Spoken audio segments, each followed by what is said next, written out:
So we're talking about what it's like to live as someone and try and seek work. Let's talk a bit about cohabitation.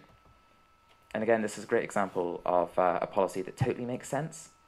You totally understand why it is that when you live on your own, it costs more to live because you've got one person paying the bills. So when you live on your own, you get paid a little bit more than you do per capita when you live with someone else.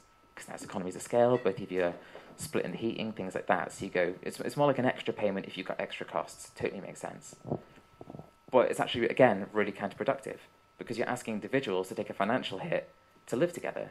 And all the benefits that come from together, like closer family units, you know, in my own life, I know a few people that are single parents and they have partners that are single parents, and the demand for single occupancy housing is really high and the waiting lists are long, and they want to live together and they can't live together. They can't be that, you know, again, if you want to go into that nice kind of qualitative human experience of being in a family unit, of growing up with two parents, you know, I think anyone right of the centre would talk about broken families, that kind of stuff. It's easy to appeal to these crappy arguments about how awful the poor are if you want to convince them that they should agree with basic income. I don't know if you can tell I'm a little bit left.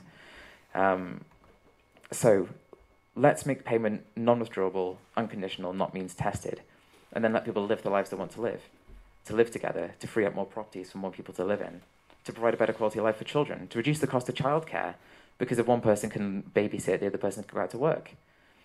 There's so many great reasons for basic income that I think it's too easy just to talk about tax and the financial implications and things like that. We need to focus very much on the human experience and the quality of life that it would bring with it.